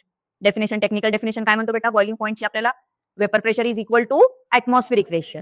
ठीक आहे, ज्यावेळेस वेपर प्रेशर ऍटमॉस्फेरिक प्रेशर करणार आहे, vapour pressure equal to applied pressure, atmospheric pressure. Pressure कुठे आहे बघा इथं, त्याला आपण काय म्हणायचं आहे, त्याचा boiling point. Difference between boiling point of solution and pure solvent given constant pressure is called as boiling point elevation. हे बॉइलिंग पॉइंट इलेव्हेशनचे. बॉइलिंग पॉइंटचे डेफिनेशन तुम्ही थेरीमध्ये बघा काय असणार आहे, the temperature at which vapour pressure equal to atmospheric pressure, त्याला काय म्हणा बेटा, बॉइलिंग पॉइंट. मग आपल्याला काय करायचं आहे, बॉइलिंग पॉइंट इलेव्हेशन. आता सॉल्व्हंटचं बॉइलिंग पॉइंट कमी आहे, सोल्युशनचं बॉइलिंग पॉइंट जास्त. मग अशी उलट होतं, सॉल्व्हंटचं वेपर प्रेशर जास्त होतं, सोल्युशनचं कमी होतं. इथं उलट आहे बघा, सोल्युशनचं बॉइलिंग पॉइंट जास्त आहे, सॉल्व्हंटचं कमी आहे. मग अशी आपण असं केलं, 0 पहिला होता, आता इथं 0 नंतर आहे. हे महत्वाचं आहे. आणि हा जो चेंज इन टेम्परेचर आहे that is called as boiling point elevation. त्याला काय म्हणायचं आहे, boiling point elevation. So boiling point elevation is nothing but TB minus TB0. Boiling point of solution minus boiling point of pure salt. Graph लक्षात ठेवा, त्याचा graph कसा असणार आहे, असा ग्राफ आहे. हे बघा, वेपर प्रेशर सॉल्व्हंटचं स्टार्टिंगला काय बेटा, जास्त. पण सोल्यूट ऍड केल्यामुळे वेपर प्रेशर काय झालं बेटा, कमी झालं. त्यामुळे मला टेम्परेचर द्यायला लागलं आणि टेम्परेचर वाढत वाढत गेलं आणि त्यामुळे एवढा डिफरन्स आला. असे ग्राफ जे आहेत ते कुणाचे आहेत, बॉइलिंग पॉइंटचे आता. ठीक आहे, सेम मागाचं काय होतं, change in vapour pressure is काय होतं, प्युअरचं vapour pressure into mole fraction of solute. इथं सेम आपल्याला अप्लाय करायचं आहे. इथं अप्लाय करताना आपण काय कन्सेप्ट करणार आहे बघा, बरोबर आहे का, बॉइलिंग पॉइंट इलेव्हेशन कॉन्सन्ट्रेशन. ठीक आहे, बॉइलिंग पॉइंट जो आहे, चेंज इन बॉइलिंग पॉइंट हा डिपेंड असतो बेटा एम. हा एम कसा काढलाय बघा बेटा आपण, स्मॉल. जे स्मॉल फॉर लिटी एल आहे, मोलालिटी. सो कितीनी बॉइलिंग पॉइंट कमी होणार आहे, कितीनी बॉइलिंग पॉइंट वाढणार आहे, इन्क्रीज होणार आहे, हे कशा डिपेंड असेल, मी त्याच्यामध्ये किती सोल्यूट ऍड करणार आहे आणि ते सोल्यूट सॉलिड स्टेट मध्ये पाहिजे आणि ते सोल्यूट म्हणजे त्यांची काय असणार आहे, molality. So elevation in boiling point is directly proportional to the M. M means molality. Proportionality sign घालण्यासाठी कॉन्स्टंट घेतलाय, तो कॉन्स्टंट काय बेटा, केबी. हे इक्वेशन बिलकुल विसरायचं नाहीये. Delta TB is equal to KB into M. That KB is called as boiling point elevation constant म्हणा, किंवा दुसरं नाव आहे इबिलोस्कोपिक कॉन्स्टंट. ठीक आहे, मग एम म्हणजे काय मॅडम, एम म्हणजे काय असणार आहे बेटा, नंबर ऑफ जे काही सॉलिड घेतलेले आहे आपण ते डिझॉल्व्ह करणार आहे. आणि ते कशामध्ये डिझॉल्व्ह करणार आहे आपण, किती केजी सॉल्व्हंट घेतलेला आहे. इथं सॉल्व्हंट आपण केजी मध्ये घेणार आहे, लिटर मध्ये घेणार नाही, कारण की हा टेम्परेचर इंडिपेंडेंट कन्सेप्ट ठेवायचा आपल्याला. कारण की टेम्परेचरवर डिपेंड राहिला तर टेम्परेचर चेंज होणार आहे ना इथं. ठीक आहे, इथं कुठं तर दिलं, रिमेंबर. हा बघा, cannot express concentration of solution molarity with change with the temperature. Molarity घेतलं असतं आपण बेटा, नंबर ऑफ मोल पर लिटर घेतलं असतं, तर ते लिटर पाण्यासोबत चेंज झालं असतं, टेम्परेचर सोबत चेंज झालं असतं. पण आपण इथं कन्सेप्ट काय घेतलो बेटा, molality which is temperature independent. कशी आहे बेटा ती, टेम्परेचर इंडिपेंडंट. मग काय बेटा मोलॅलिटी म्हणजे काय बघा, मोलॅलिटीचा अर्थ काय असणार आहे, number of weight of solute per KG of solvent. Solvent कसं घेतलं बेटा, per KG. So small M काय येईल बेटा, number of mole of solute divided by काय असणार आहे, मास ऑफ सॉल्व. ठीक आहे. So solute, number of mole of solute कसं काढतो बेटा, N2 ना. सो N2 कसं काढतो, W2 अपॉन M2. बघा W2 अपॉन M2. आणि इथं काय बेटा, mass of solvent. So mass of solvent साठी काय येणार आहे, फक्त जे काय असणार आहे ते वेटच येणार आहे. इथं M2 चा M1 चा कन्सेप्ट येणार नाही. तिथं दोन्ही होते राऊट्स लॉला. स्टार्टिंग कुठलं करायचं म्हणलं होतं मी तुम्हाला, W2 पासून. W2 च्या बाजूला काय असेल, M1 असेल. ठीक आहे. इथं आहे का बघा, हा फक्त W2 आहे, इथे M1 चा कन्सेप्ट नाही आहे. हे लक्षात ठेवायचं, हे आलं तर येईल. आणि इथं पर केजी ऑफ सॉल्वंट आहे, केजी सॉल्वंट असल्यामुळे इंटू काय केलं आपण, मल्टिप्लाय बाय काय केलं बेटा, 100. हे सगळं आपल्या थेरीमध्ये झालेलं आहे. फक्त इक्वेशन लक्षात ठेवा, हे केलं तर पुढची इक्वेशन सेम आहे. M1 म्हणजे हा पर केजी. ठीक आहे. M1 मेन्शन करायचं नाही, तिथं काय करायचं, 1000च मेन्शन करायचं. तो इक्वेशन काय येईल बेटा, बघा फायनल इक्वेशन, डेल्टा टीबी माताच equation, change in elevation in boiling point is equal to equal constant 1000 W2 upon M2 into W1. 2 for solute, 1 for solvent. आता तुम्हाला देताना काय करतात बेटा, पाणी देतील आणि त्या पाण्याचं वेट देतील, मॉलिक्युलर मास देणार नाही. मग त्याला तुम्हाला लक्षात करायचं, मॉलिक्युलर मास वॉटर किती असणार आहे, 18 असणार आहे. त्यापुढे तुम्हाला सॉल्वंट देतील नाही देतील तर काही गब्बल लक्षात ठेवायची. सेम आता कुठलं बेटा, फ्रीजिंग पॉईंट. फ्रीजिंग पॉईंट करतो म्हणजे काय करतो बेटा, टेम्परेचर वाढवतो का कमी करतो, कमी करतो. ठीक आहे. टेम्परेचर कमी करतोय, मग आपण काय घातलेलं आहे, सॉल्वंट. त्या सॉल्वंट मध्ये काय ऍड केलेलं बेटा, सोल्यूट ऍड केलेलं आहे. आणि सोल्यूट ऍड केल्यानंतर जो काही फ्रीज होण्याचा पॉईंट आहे तो काय होणार बेटा, डिक्रीज होणार आहे. त्याला आपण म्हणतो डिप्रेशन ऑफ, कशाचं म्हणलेलं आहे, डिप्रेशन इन फ्रीजिंग पॉईंट. ठीक आहे. आता फ्रीजिंग पॉईंट कुणाला म्हणतो, normal, the temperature at which vapour pressure is equal to कुणाची इक्विलिब्रियम असणार आहे, सॉलिड फेज सोबत. सॉलिडची इक्विलिब्रियम असणार आहे, त्याला आपण काय म्हणतो, त्याचा फ्रीजिंग पॉईंट. मग डिप्रेशन इन फ्रीजिंग पॉईंटचा अर्थ काय बेटा, सॉल्वंटचं जे काही वेपर प्रेशर असेल, सॉल्वंटचा जो काही फ्रीजिंग पॉईंट असणार आहे तो जास्त असेल आणि सोल्युशनचं काय असणार आहे, कमी. अगेन पहिल्यासारखं वेपर प्रेशर सारखं, राऊट्स लॉ सारखं. सॉल्वंट मायनस काय करायचं बेटा, सोल्युशन. सो चेंज इन किंवा डिक्रीज इन फ्रीजिंग पॉईंट हा काय असणार आहे, freezing point of solvent minus freezing point of solution. जरा नावात तुम्ही लक्ष दिलं तर लक्षात येईल, डिप्रेशन कमी झालेला आहे कुणापेक्षा, सॉल्वंटपेक्षा. इलेव्हेशन इन बॉइलिंग पॉईंट म्हणजे वाढलेला आहे कुणापेक्षा, सॉल्वंटपेक्षा. मग ते मायनस करता, ह्याचा ग्राफ लक्षात ठेवा. वाढलंय म्हणजे आपको कुठं असणार बेटा, हे कमी झालं म्हणजे काय असणार आहे, खाली असणार आहे, आज असणार. कळतंय. इथं बघा टेम्परेचरचा रेंज दिसेल तुम्हाला. हे सॉल्वंटचं आहे, हे सोल्युशनचं आहे. टेम्परेचर कमी झालेलं आहे ना, लक्षात ठेवायचंय. ग्राफ लक्षात ठेवायचंय. Equation same मगासारखंच. इक्वेशन काय असेल बेटा त्याचं सेम. हा सुद्धा मोलालिटीवर असेल, मोलारिटी नाही, सेम तसंच. Depression in freezing point directly proportional to molarity. Proportionality sign घालण्यासाठी केएफ घेतला, त्याला आपण इबिलिस्कोपिक कॉन्स्टंट म्हणलं होतं, ह्याला काय म्हणा बेटा, कायोस्कोपिक कॉन्स्टंट. युनिटीच्या दिल बेटा, युनिटीच्या दिल काय, डेल्टा टीबी अपॉन एम किंवा delta TF upon M. T कशात काढतो, केल्विन मध्ये. एम म्हणजे काय, मोल पर केजी. सो इक्वेशन काय असेल बेटा, केल्विन केजी पर मोल किंवा डिग्री सेल्सिअस केजी पर मोल. केल्विन मध्ये सुद्धा टेम्परेचर चेंज तेवढाच असतो, डिग्री सेल्सिअस मध्ये सुद्धा टेम्परेचर चेंज तेवढाच असणार आहे. सेम इक्वेशन मगासारखंच. Delta TF is equal to KF W2 upon M2. बाकी काही चेंज असणार आहे, तेच असणार आहे. फक्त एफच्या जागी काय, तिथं बी होतं, इथं काय असणार बेटा, एफ असणार. लास्ट प्रॉपर्टी कुठली बेटा, colligative property, osmotic pressure. Osmotic pressure मध्ये बघा कशाला म्हणतो, ऑस्मॉटिक प्रेशर नॅचरल प्रोसेस आहे ही. एक्झाम्पल ते बदाम पाण्यात रात्री भिजू घातलं तर फुगतात का नाही. ठीक आहे. मग का फुगतात, कारण की बदामवरची लेअर असते, ही लेअर सेमी परमिएबल लेअर असते, त्यातनं काय होतं बेटा, सॉल्वंट पास होतो. So flow of solvent, flow of solvent कुठनं कुठं पास होणार आहे ते महत्वाचं आहे. तर तुम्ही कुठलं कॉन्सन्ट्रेशन घेणार आहे, पाण्याचं कॉन्सन्ट्रेशन कन्सिडर करत असेल तर higher concentration of solvent to lower concentration of solvent असं कन्सिडर करा. सॉल्वंटच्या टर्म मध्ये इथं बघितलं, लक्षात ठेवा तुम्हाला. सेमी परमिएबल मेम्ब्रेन, जी मेम्ब्रेन काय करते, फक्त सॉल्वंटला अलाउड करणार आहे. सो ऑस्मॉटिक प्रेशर काय बघा, ऑस्मॉटिक प्रेशर मध्ये काय असणार आहे, semi permeable membrane. The osmotic pressure phenomena involve use of semi permeable membrane. एक सेमी परमिएबल मेम्ब्रेन असते. कशाची मेम्ब्रेन बनलेली असते, सेलोफेन, सेल्युलोजची बनलेली असणार आहे. It has force enough to allow only solvent. फक्त कशाला अलाउड करेल बेटा तिने, सॉल्वंट. सोल्यूट पास होणार नाही, जसं चहाची गाळणी, चहापतीवर राहते, चहा खाली येतो म्हणे, सेम तसं. This force small enough to pass large, not allowed to pass large solute molecule. ते छोटे एवढे असतील की ते सोल्यूटला पास करणार नाही. त्यामुळे त्याचं नाव काय बेटा, सेमी परमिएबल. सेमी परमिएबल म्हणजे अलाउड करेल फक्त सोल्यूटला, नसेल तर फक्त सॉल्वंटला अलाउड करेल. ऑस्मॉसिस काय, osmosis when a solution and pure solvent, two solution of different concentration separated by semi permeable membrane, solvent molecule pass through it. 2 solution घेतले, त्या 2 सोल्युशन मध्ये मेम्ब्रेन लावली आहे. मेम्ब्रेन कुठली आहे? Semi permeable.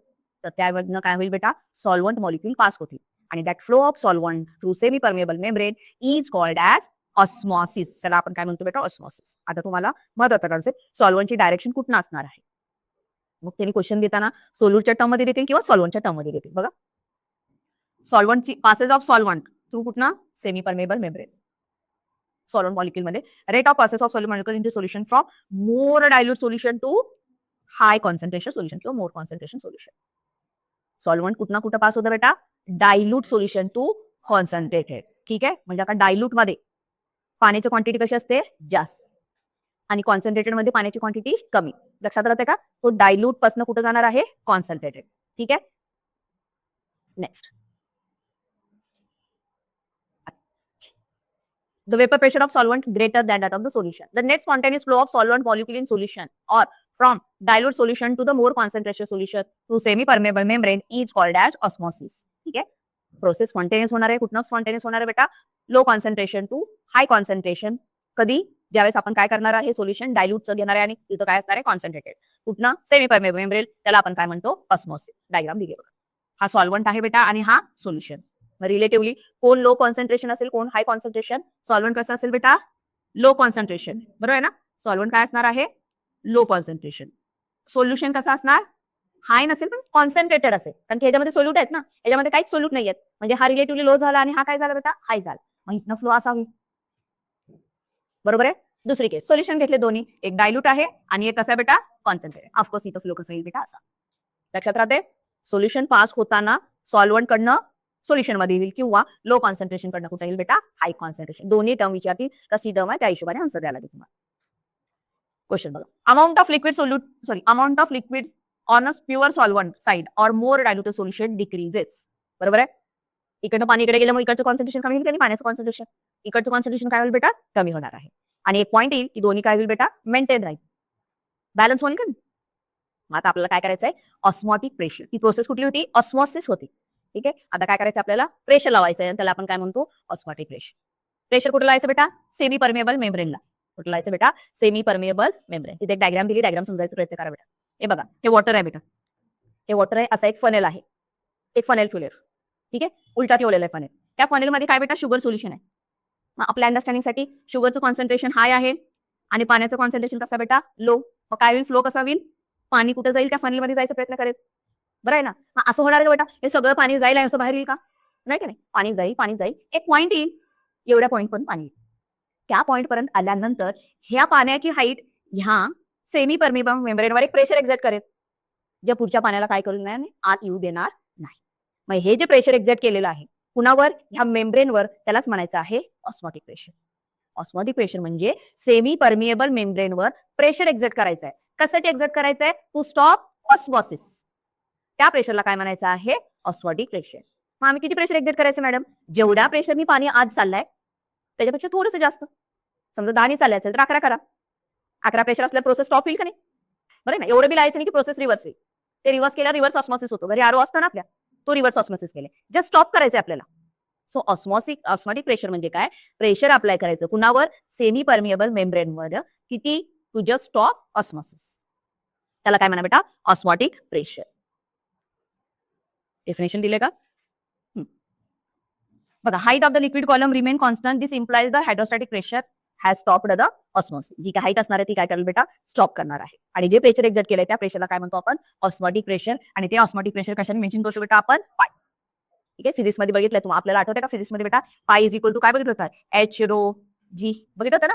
हाईट किती आहे, डेन्सिटी कुठलं लिक्विड आहे त्याची, आणि ग्रॅव्हिटी. फिजिक्स मध्ये झालंय ना बेटा? मग आपल्याला सोल्युशन बघायचे, पेपरला पडले होते आय थिंक. आयसोटोनिक, हायपरटोनिक आणि हायपोटोनिक. आयसोटोनिक सोल्युशन म्हणजे दोन्ही सोल्युशनचा प्रेशर कसा असेल? सेम. इथं कुठल्या टर्म मध्ये सांगायचं आहे? Osmotic pressure. ज्यावेळेस 2 और किंवा 2 पेक्षा जास्त सोल्युशनचं प्रेशर सेम असतं त्याला आपण काय म्हणू बेटा? Isotonic solution. ठीक आहे, एक्झाम्पल लक्षात ठेवा. 0.1 युरिया, 0.1 मोलार सुक्रोज. दोघांचं कॉन्सन्ट्रेशन 0.1 आहे ना? हे दोन्ही कशात बेटा? आयसोटोनिक. नेक्स्ट कुठलं? हायपरटोनिक. हायपर म्हणजे एक जास्त, मग दुसऱ्याचं कसं असणार? कमी. Two solution have unequal osmotic pressure. More कॉन्सन्ट्रेटेडला काय म्हणा बेटा? हायपरटोनिक. आणि लेस कॉन्सन्ट्रेटेडला म्हणजे मोर डायल्यूटला काय म्हणा? हायपोटोनिक. ज्याचं जास्त असेल प्रेशर त्याला काय म्हणा हायपरटोनिक, ज्याचं कमी असेल त्याला काय म्हणा बेटा हायपोटोनिक. ठीक आहे बघा, सुक्रोजचं सोल्युशनचं हायर आहे इन कम्पेअर टू युरिया. सुक्रोजचं सोल्युशनचं जास्त आहे युरियापेक्षा कमी. का बरं? कारण की युरियाचं वेट आहे 60, सुक्रोजचे जास्त आहे 342 असं काहीतरी आहे, आपण कॅल्क्युलेशन केल्यावर येईल. ठीक आहे, सुक्रोजची क्वांटिटी किती 342 आणि ह्याचं किती बेटा युरियाचं 60. ऑफकोर्स सुक्रोजची जास्त असेल का, तो सुक्रोजचं सोल्युशन हायर आहे इन कम्पेअर टू कोणाचं बेटा युरियाचं. सो सुक्रोज कसा झाला हायपर, युरिया कसला झाला बेटा हायपो. प्रेशर कसं करायचं आपल्याला माहिती आहे, आपलं equation PV is equal to NRT. इथं प्रेशर कुठला आहे बेटा पाय घ्यायचा आहे, pi is equal to PV is equal pi V is equal to NRT. ठीक आहे, आता इथं पाय घेतलेला आहे, व्ही इथे डिवाइडला घेतलेला आहे, एन कुठले घेतले आहेत number of mole of solute किती घातलेत ना त्यासाठी N2 घेतलेला आहे. So pi is equal to N2 RT upon V. V म्हणजे काय व्हॉल्यूम. मल्टिप्लिकेशन अरेंज केलं काय N2 बाय व्ही म्हणजे काय असणार आहे, N2 बाय व्ही म्हणजे काय मोला व्हॉल्यूम आला ना, सॉल्व्हंट आला सोल्यूट स्टेट मध्ये असला, सॉलिड स्टेट मध्ये असला तर मोल्या लिटी म्हणा यल वापरा, इथं लिक्विड आला म्हणजे इथं काय म्हणा रिटी. ठीक आहे, कॅपिटल एम लक्षात ठेवायचं. So pi is equal to MRT. M म्हणजे काय number of mole of solute dissolve in per litre of solvent काय असेल ते. इक्वेशन परत रिअरेंज करू शकता तुम्ही, पाय इज इक्वल टू यांच्या जागी काय लिहा सोल्यूटचं weight divide by its molecular weight. बरं, एन म्हणजेच काय N2 म्हणजे काय given weight upon molecular weight. So 2 W2 upon M2. Equation महत्वाचे आहेत सगळे.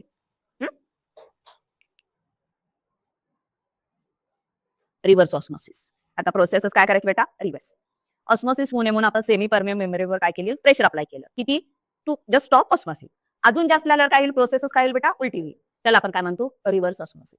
डायरेक्शन ऑफ ऑस्मोसिस काय करतेय रिव्हर्स होतीये कुठे applying pressure larger than osmotic pressure. त्यासाठी प्रेशर काय लागेल बेटा जास्त लावायला लागेल. मग आपल्या घरी आरो असतं ना बेटा जे काय हार्ड वॉटर आहे त्याला सॉफ्ट करतं. हार्ड वॉटर म्हणजे कुठलं बेटा सॉल्ट वॉटर. इकडे प्रेशर लावणे इकडे प्रेशर लावलं फक्त पाणी पास होईल का नाही, सॉल्ट तिथं सोल्यूट तिथं राहतील का नाही, फक्त पाणी पास होईल मग फ्रेश वॉटर आपल्याला भेटेल आणि सॉल्ट इकडं राहतो. घरामध्ये काय आपला आरो जो आहे त्याच्यावर पडलेला रिव्हर्स ऑस्मोसिस. ठीक आहे, लास्ट कल्चर कुठला आहे बघा कोलिगेटिव्ह प्रॉपर्टी ऑफ इलेक्ट्रोलाइट. ठीक आहे, कोलिगेटिव्ह प्रॉपर्टी ऑफ इलेक्ट्रोलाइट मध्ये काय बघायचंय बघा कन्सेप्ट. याच्यामध्ये do not obey relation of non electrolyte. Solution of electrolyte also exhibit colligative property which do not obey the relation of non electrolyte. Non electrolyte माहिती आपल्याला current pass करणार नाही, dissociate होणार नाही ते. Colligative property of solution of electrolyte greater than those of accepted solution of non electrolyte same. ठीक आहे, दोन सोल्युशन घेतले, कुठले सोल्युशन घेतले एक इलेक्ट्रोलाइट घ्या बेटा आणि एक नॉन इलेक्ट्रोलाइट घ्या. ठीक आहे, इलेक्ट्रोलाइटची कोलिगेटिव्ह प्रॉपर्टी जास्त दिसते का NaCl ब्रेक होऊन दोन भेटतील ना, NaCl चे ब्रेक होऊन Na+Cl- दोन भेटणार आहेत, पण युरिया घेतला तर तो ब्रेक होणार नाही, तो एकच भेटेल.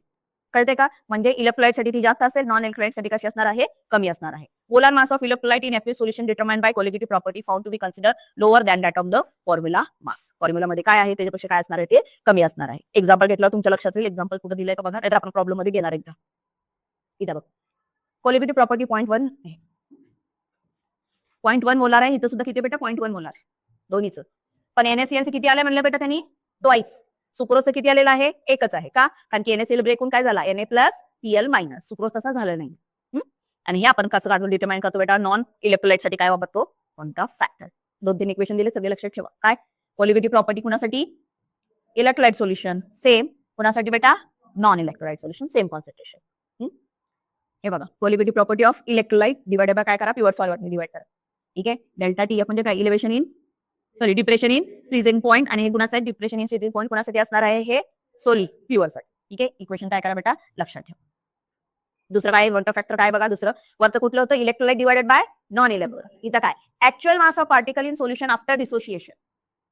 आफ्टर डिसोसिएशन NaCl घातल्यावर ब्रेक किती झाले 2 ना, सो आफ्टर डिसोसिएशन. आणि खाली काय mole of formula unit dissolve in solution. किती फॉर्म्युला वेट घातला होता 4 घातले होते म्हणजे डिवाइड बाय किती येणार 4. वर किती डिसोसिएट झाले 4 चे काय झाले 8 झाले, तर वर काय येणार कसा तो कोणता फॅक्टर आहे. Formula mass of substance observe molar mass of substance. सगळे इक्वेशन एखाद्या वेळेस हा degree of dissociation. So formula लक्षात ठेवा, एखादा दुसरा फॉर्म्युला पडतील कसं वन ऑफ फॅक्टर काढणार आहे ते बेटा.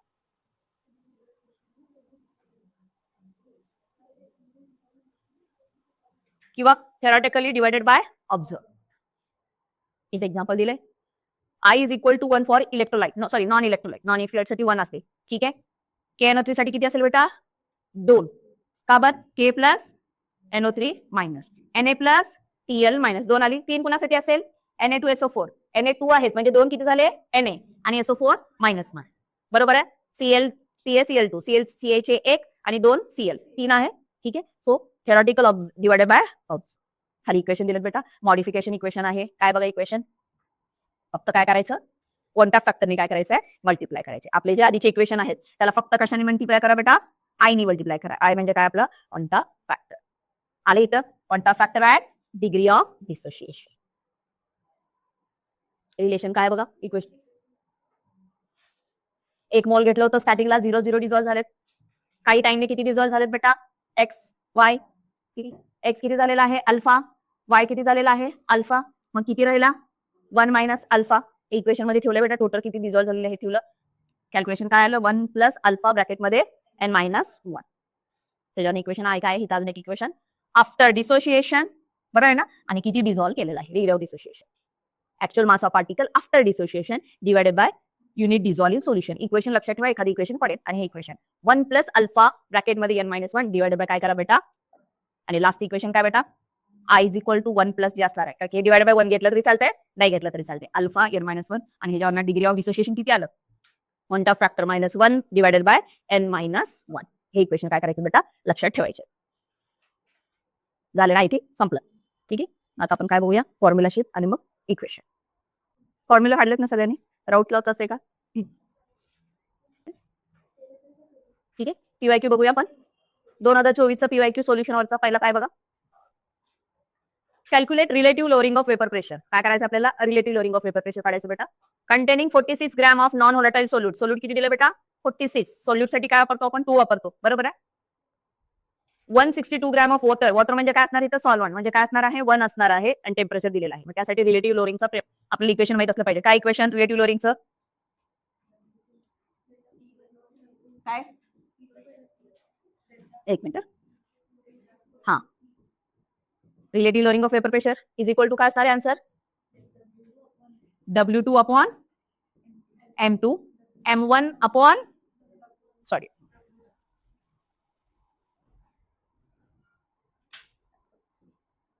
M1 अपॉन काय येणार W. बरोबर आहे. दिलंय काय, W2 किती आहे बघा, 2 म्हणजे कोण, solute given weight, non volatile solute.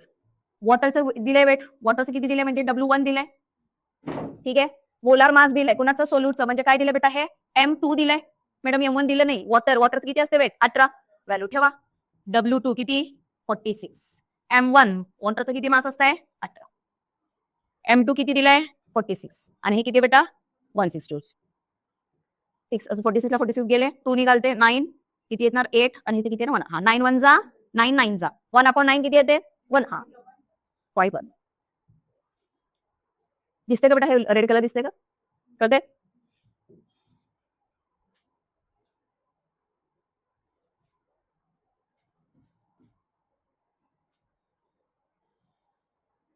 काय म्हणलं बघा, a solution non-volatile solute obtained by dissolving 0.8 gram in 0.3 dmq of water. Solution तयार करायचंय. सोल्युशन साठी काय केलंय, पाणी किती घेतलंय 0.3 लिटर घेतलेलं आहे. त्याच्यामध्ये सॉल्व्हंट किती घातलेलं आहे 0.8 ग्रॅम घातलेला आहे. ऑस्मॉटिक प्रेशर दिलेलं आहे. ऑस्मॉटिक प्रेशर म्हणजे काय, पाय दिले, बरोबर आहे. पाय किती आहे 0.2 आहे. ठीक आहे. टेम्परेचर दिलंय, किती आहे टेम्परेचर 300 केल्विन. ठीक आहे. त्यानंतर काय दिले बघा, calculate molar mass. Molar mass करायचंय. काय इक्वेशन बेटा आपल्याला, पाय इज इक्वल टू काय आठवत आहे का, NRT अपॉन काय बेटा V आहे.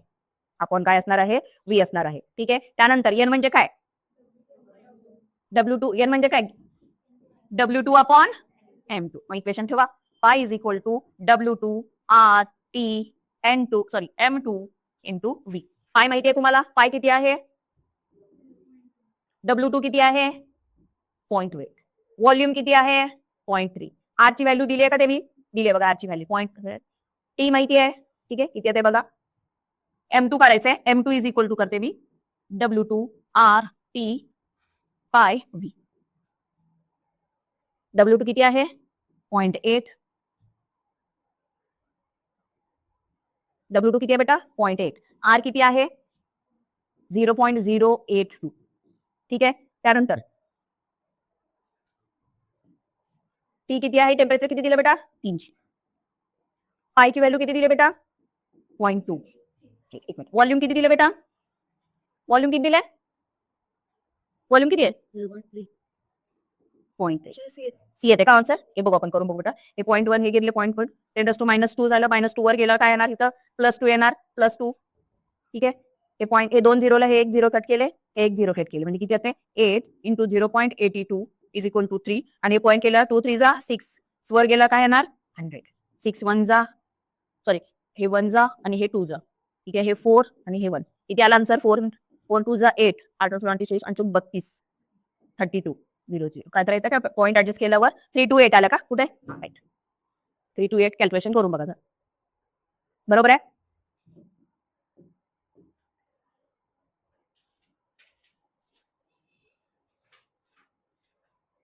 काय म्हणलं बघा. What is the accepted value of delta TF for कोणासाठी बेटा? CaCl2 साठी. इफ मोलार कॉन्सन्ट्रेशन किती आहे? 1.25 इथं सुद्धा किती आहे बेटा? 1.25 पण कोण आहे बेटा? सुक्रोज ठीक आहे. म्हणजे हा कसा आहे बेटा? इलेक्ट्रोलाइट. हा कुठला आहे? Non electrolyte. मग मगाशी रेशो सांगितले मी. सुक्रोज किती मध्ये डिसोशिएट होईल? काय असणार सुक्रोजचा? 1. कॅल्शियमची किती होती? CaCl तिथे किती होती? 2 कसं? 3 ना. Ca+ आणि 2 Cl- आहेत ना. एकूण किती झाले? 3. सुक्रोजची जर X असेल तर ह्याची किती असेल? CaCl2 ची CaCl2 किती असणार आहे? 3. बरोबर आहे.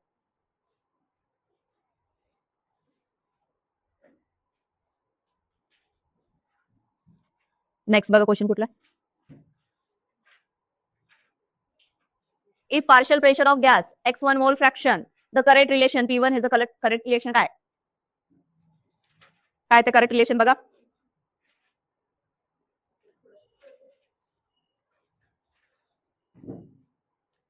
पार्शियल प्रेशर P1 आहे.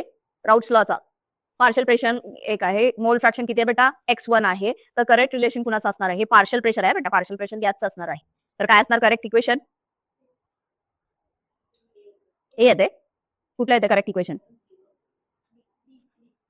मोल फ्रॅक्शन घेतलं ना P1 = टोटल = आन्सर काय येईल बेटा?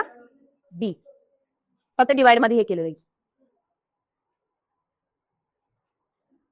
Which of the following ionic solute exhibit decrease in solubility in water? पाण्यामध्ये घातलं सोल्युबिलिटी कमी होती. रेशो बघितलं होतं आपण. Na2SO4 बरोबर आहे. काय होत आहे? Na2SO4 निगेटिव्ह होतं. टेम्परेचर वाढलं सोल्युबिलिटी त्याची काय होत होती बेटा? कमी होत होती. बरोबर आहे. ऑलॉय इन कुठला असणार? Solid in solid. Vapour pressure of solution, vapour pressure of solvent, मोल फ्रॅक्शन काय रिलेशन? फर्स्ट सील बरोबर आहे. फर्स्ट सील बरोबर आहे.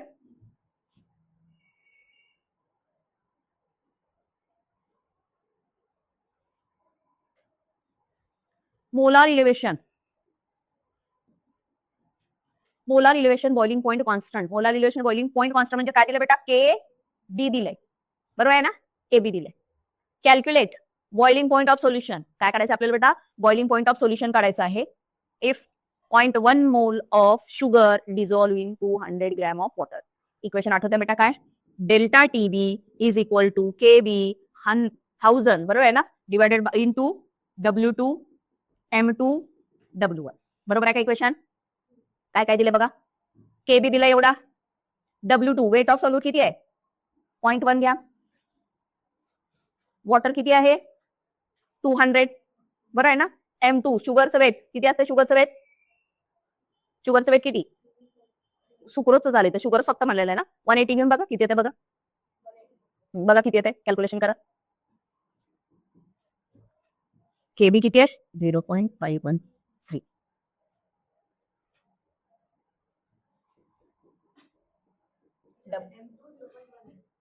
M2 साठी ना. Okay okay right.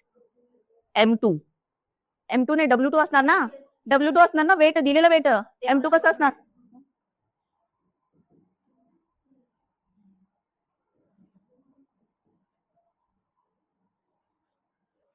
ह्या 3 पॉइंटला हे 3 झिरो गेले.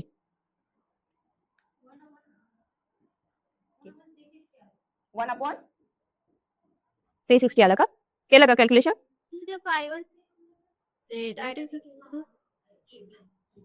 बरं आहे ना? काय होईल बेटा इथं मग? हा 0.1 आहे. हे पॉईंट ऍडजस्ट केले 18 2 जा 36 हे 1 2 3 हे 3 जे आहेत हे कॅन्सल करते 10 काय येते +3 वर गेला काय होईल बेटा -3. सो 513 इंटू 10 -3 आणि हे -4 36. 513 इंटू डिवायडेड बाय 36 इंटू 10 काय बेटा -4. किती आलं उत्तर बेटा 14. हे इथं 14 येते का पॉईंट ऍडजस्ट केलं किती येते बेटा 0.0014 येते का 0.014.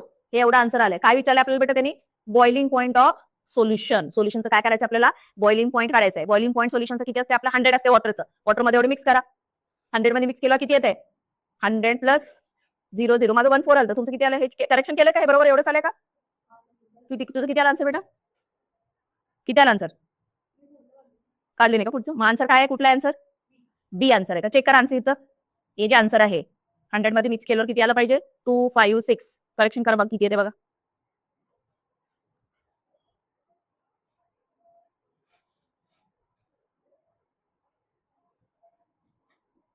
Elevation in boiling point answer B आहे म्हणे कॅल्क्युलेशन करून बघा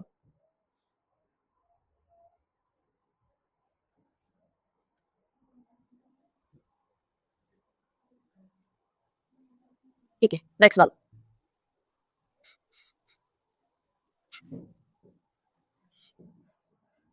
which of the following statement is correct for accurate solution किती आहे बघा ग्लुकोज किती आहे 6 ग्रॅम सुक्रोज किती आहे बेटा 70 ग्लुकोज युरियाचं किती दिले बेटा 60 मास दिलाय आणि ह्याचं किती आहे बेटा 342 ठीक आहे म्हणजे बघा 60 आणि हा काय बेटा 6 म्हणजे किती टाइम आहे हा 10 टाइम आहे हा 342 आहे 342 ला डिवाइड 2 केलं तर किती येते बघा तेवढंच येते का 17.1 येते आन्सर ठीक आहे म्हणजे हा 10% दिला तर हा काय किती पर्सेंट दिलेला आहे 5 डिवाइड बाय 2 केलेला ना 5% दिलेला आहे तो ठीक आहे मग आता कुठलं सोल्युशन करेक्ट आहे म्हणलंय बघा कुठला पॉईंट करेक्ट आहे ते विचारलंय osmotic pressure exhibit by urea solution lower than sucrose कुणाचं कमी असेल कुणाचं जास्त असेल urea solution hypertonic sucrose solution These solution are isotonic. On doubling the concentration of sucrose solution, it become hypertonic to the urea solution. कुणाचं जास्त असेल कुणाचं कमी असेल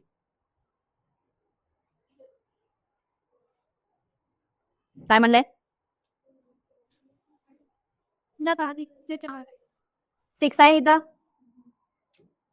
6 युरियाचं युनिट किती आहे 60 ह्याचं किती आहे बेटा 342 ह्याने किती दिलंय 70 म्हणजे ऑफकोर्स कुणाचं जास्त आहे कॉन्सन्ट्रेशन सुक्रोजचं जास्त आहे कॉन्सन्ट्रेशन बघाय का सुक्रोजचं जास्त आहे इथं वेट जास्त आहे सुक्रोजचं हा 10% आहे तर हा किती पर्सेंट आला 0.5% आले ना सॉरी 5% आले ना 5% कसं आलं कळालं का डिवाइड बाय 2 केलं असतं तर किती आलं असतं 171 171 आलं असतं बरं आहे ना हा किती केला डिवाइड बाय 2 केला म्हणजे 50% केला ना त्या 50% ला परत काय केलंय 17 आहे म्हणजे परत 10 केलेला आहे म्हणजे हा जो आहे हा किती आहे हा 10% आहे तर हा किती पर्सेंट दिला बेटा 5% आहे मग कुणाचं कॉन्सन्ट्रेशन जास्त आहे युरियाचं जास्त आहे का सुक्रोजचं जास्त आहे युरियाचं जास्त आहे मग काय म्हणलं ती सांगा म्हणलं त्यांनी which of the following statement is correct कुठला स्टेटमेंट करेक्ट आहे बी आहे का urea is hypotonic to the sucrose solution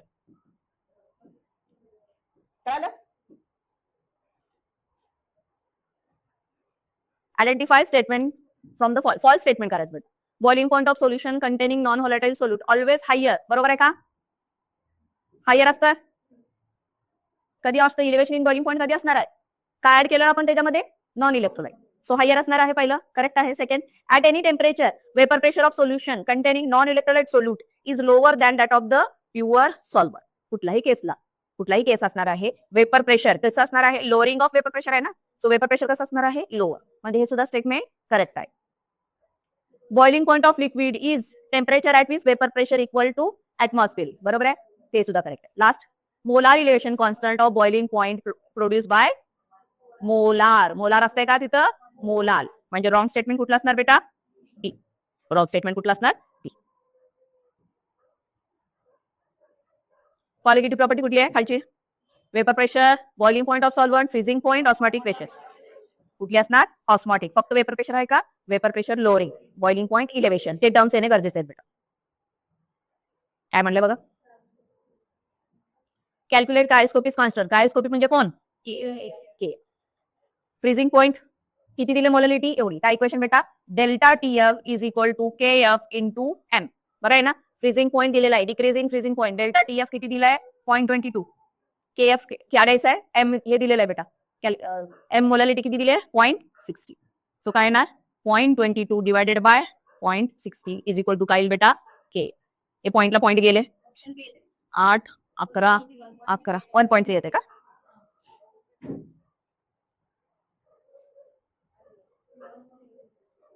आलंय ना?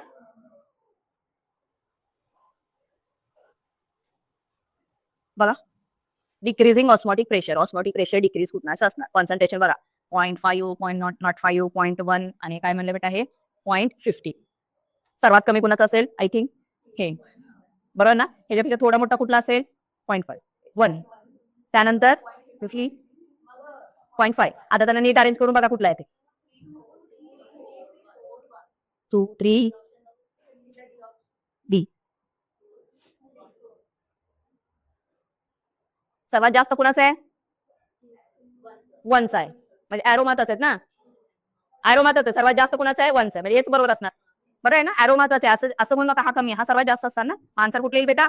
फर्स्ट. डिक्रीजिंग वॉटर म्हणजे हा कमी आहे ना.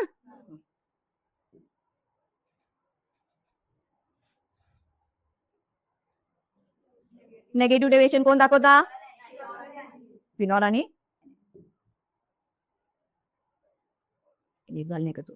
Molar elevation constant liquid fine in terms of kelvin. Kelvin मध्ये सांगायचं काय चेंज असतो का बेटा केल्विन मध्ये? डिग्री मध्ये बी तेवढाच, केल्विन मध्ये सुद्धा तेवढाच. 7.21 डिग्री सेल्सिअस तर केल्विन मध्ये कुठे तेवढंच येणार, कुठे तेवढं.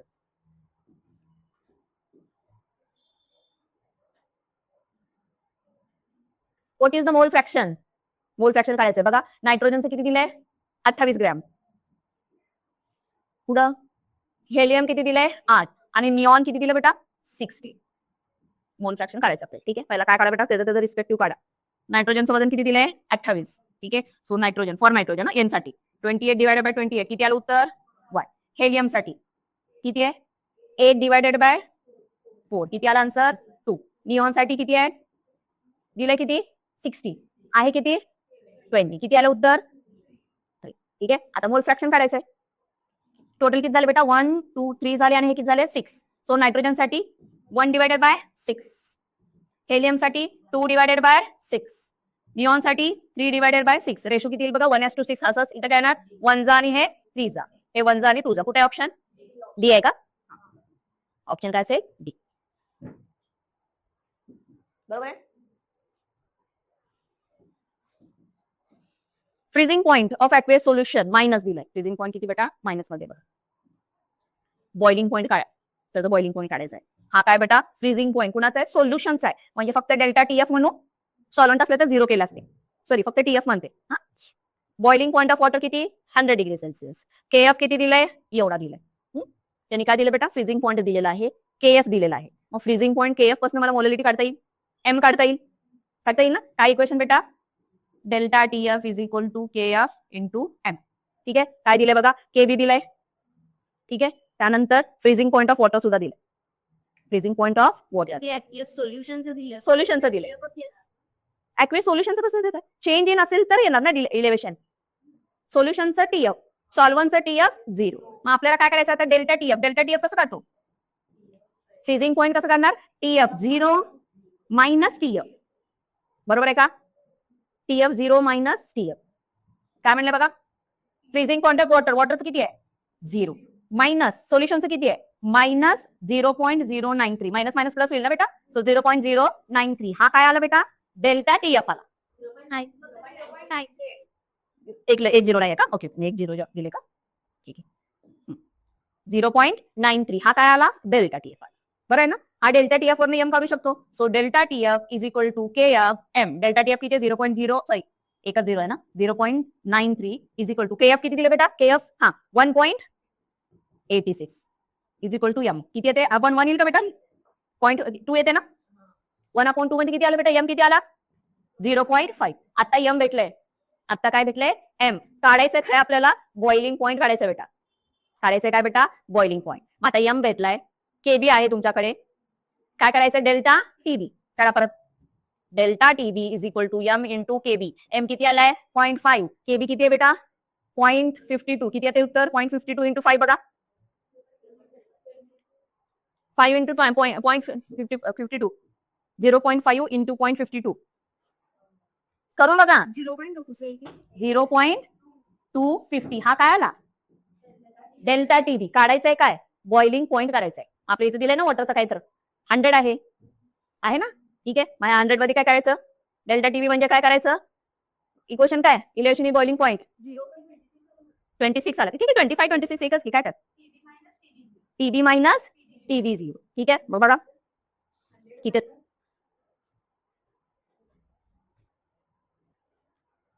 एवढा आलेला आहे. काय टीबी काय डेल्टा टीबी कसं काढतो आपण टीबी मायनस टीबी 0. टीबी 0 किती दिलाय 100. हा इकडे गेला काय ते प्लस होता का नाही. सो 100 मध्ये 0.25 मिक्स केलं हे 100.26 25 आपलं 25 आहे तिथे 26 दिलंय.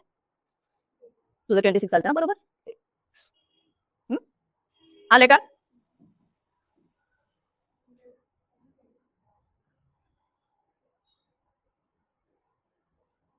calculate vapor pressure of mixture AB.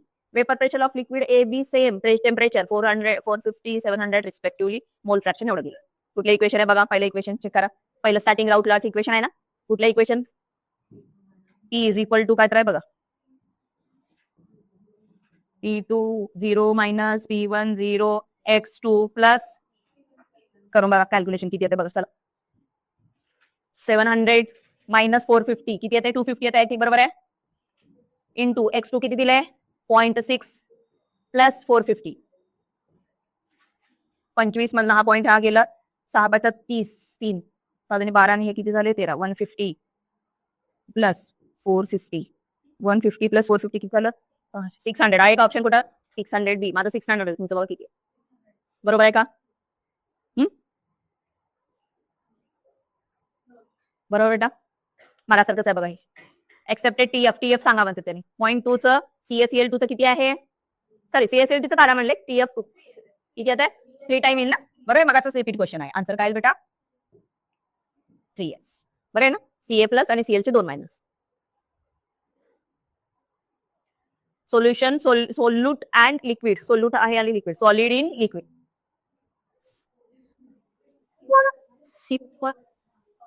Salt in water volatile component equal पहिलंच की राऊस काय ना राऊस